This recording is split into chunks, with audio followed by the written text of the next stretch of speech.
everyone, it's great to see you again. I hope you all had a great weekend. I spent my weekend being busy, doing stuff around the house. I can show you. I was working on putting some stuff up around the house. Let's see if I can turn this right. There we go. There's some pictures that the family did. Aurora did that one of the turtles. Maggie did that one. It says love. Let's see, Maggie did the butterfly. And Aurora did the seahorse. And I did the fish. And they are all now hung up on the wall. They had been sitting in a box, well, kind of in a bag in a box for a while. But I got busy and I hung it up. So yay! Let's see if I can turn this a little bit so it's not looking inside the shelves. There we go. So I was busy this weekend, just doing stuff around the house, keeping busy, cleaning a lot of things up. I hope you all stayed busy. You're having fun, figuring out all kinds of new things to do around the house, keeping yourselves busy.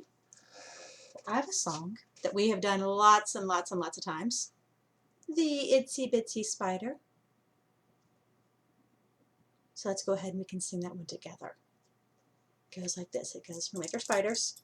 So you take your thumb and your pointer fingers and you put them together to make your spider. It goes the Itsy Bitsy Spider went up the water spout. Down came the rain and washed the spider out. Out came the sun and dried up all the rain. And the itsy bitsy spider went up the spout again. So if you look on here, it says, down the bottom, variations. You know, the great big spider. And we do the great big spider in a big, deep voice. Make really big movements. So I want y'all to try to do that with your families. Have fun with the great big spider in his big, deep voice. Or sometimes we do the teeny tiny spider. So the teeny tiny spider in our itty bitty high voice. We make teeny tiny spiders and do itty bitty movements. And then sometimes it's not written on here because we kind of made it up. We like to do the roly-poly spider. And we take our hands and we roll them like this, our whole arms. And we do the roly-poly spider. And that's a lot of fun too. So I want you all to show your families how to do that. So I'm going to put it back over here. And you can see we also have the letter C. We have our uppercase C and our lowercase c. And C is for cat. I have a cat at my house. He's really, really big. But C goes k. Can you make that sound? K. Yeah, there's our sign language C. Nice and simple. Just curve your hand around to make that C. You can think about other things that start the letter C. Well, we're going to read a book where we use the letter C sound. It's not the beginning or the end. It's in the middle. It has some different characters in it. It has a centipede in it. It has a rhinoceros in it. I don't have all the characters, but I have a couple. Well, this is a fun book. It's called The Hiccupotamus. So it's a hiccupotamus. That's two words they put together that aren't really supposed to go together, but he made a new word. It's hiccup. That's a hippopotamus. It's a hiccupotamus. It's kind of funny to say. He's saying hic by Aaron Zintz. Aaron Zintz is the author and the illustrator. So he wrote the story and he illustrated. He drew these pictures. Looks like he might have drawn with colored pencil. They look pretty cool. Maybe computer graphics. And if I open it up, look at that. Like our other story we talked about. The front cover and the back cover are all one big picture. Shows the whole thing. It's a really big picture. And here on the back cover it says, there was a hippopotamus who hiccuped quite a lotamus.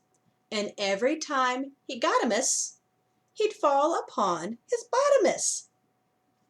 They're playing with words. That's fun to do. So look at that. When he hiccuped, everybody jumped. The fish jumped. The mouse is wondering what's going on. Startled the butterfly. He startled the bird. He even startled the snake. It looks like it happened quite loudly. Let's see what happens when he gets the hiccups. There's our cover page. Right there. He's being so sweet. He's feeding the birds. Here's the dedication page. It says, "This book is for Amity, who makes my heart bam-bamity." Fun with rhymes and words. And there you go. That's our title page. The Hiccupotamus. He goes, hic! Uh-oh. When he was feeding the birds, he hiccuped. He scared them. By Aaron Zentz. Now there it goes again. Hic! Scaring the fish. And hic! Scaring the mouse and the snake and the butterfly. I wonder what that net was for.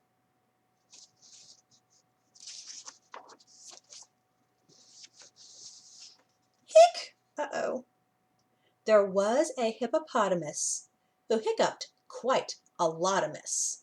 And every time he got a miss, he'd fall upon his bottomus. I think he startled the bug. One day he saw an elephant with cakes of green and yellowfant. He tried to tell her, "Hello, elephant." Hic! Uh-oh. What happened? There goes the cupcake. Oh no. Uh-oh. But it didn't go so well, elephant. Uh-oh. How's that elephant feeling? Cake all over his head. The hippopotamus is running kind of fast.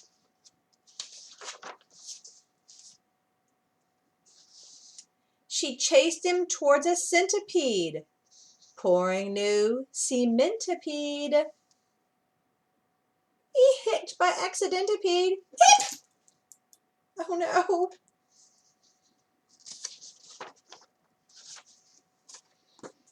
Uh-oh. And tripped the elephantipede. Looks like he might be sorry. Don't think the centipede's very happy. And neither is the elephant. They ran near a rhinoceros with minty dental flosserus. Look at that. What a good rhinoceros. Flossing his teeth. We should do that too. And then, uh-oh. Hic! Oh no! The string went all crisscrosserous. Look at a mess. Uh-oh. And that was the last straw circus. Has anyone ever said that to you? That's the last straw. I'm gonna get really upset. Yep, there you go. They look like they're kind of upset with him.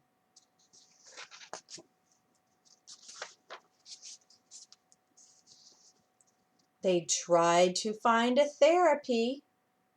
Look at that. They're looking through books. It says, fix hicks. It says, oh my.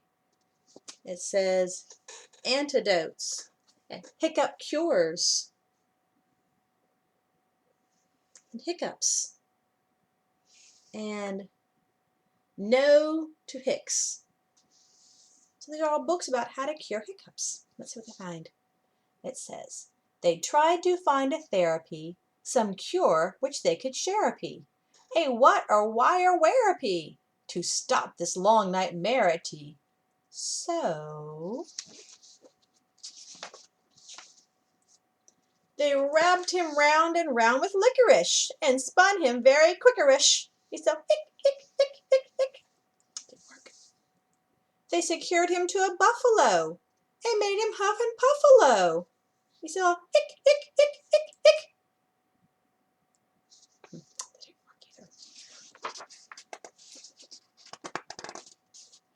And then, at last, a miracle! His hiccups, so severical, just didn't reappearical. He grinned from ear to earicle. Look at that, they're all so happy, no more hiccups. But it says, until...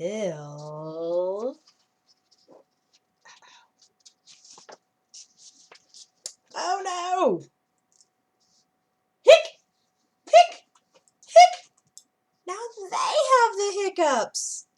Uh-oh. Hic! Hic! Hic! Look at that. Now Hippopotamus is looking at the how to fix hiccups. I wonder what he's going to have them do now.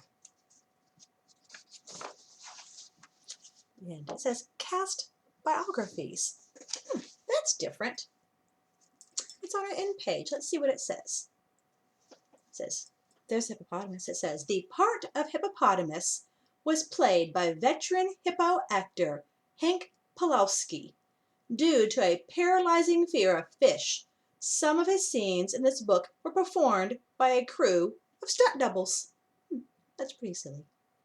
You ever watch a movie and it says who the actors are? It's kind of like that. Or a play. Look, there's the bug. It says, Bartholomew Poppins has appeared in over 100 roles in his picture book career. He still dreams of landing a leading part, but is proud of his work in The Hippopotamus and his cameo as Something Squishy in Mr. Binker's Steps in Something Squishy.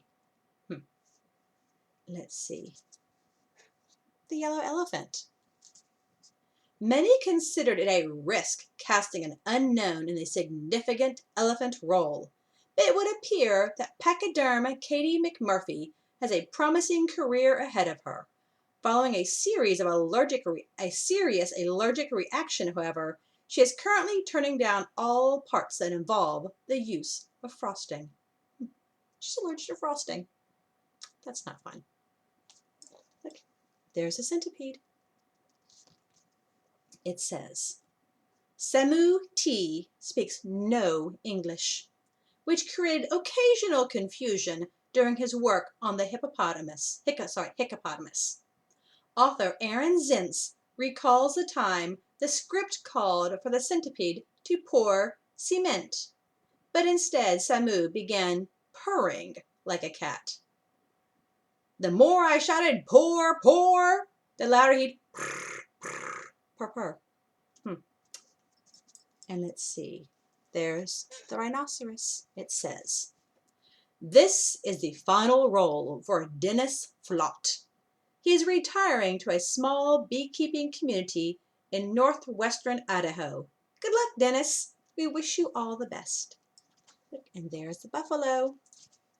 The part of the buffalo was played by a ground squirrel named Arlo. A ground squirrel.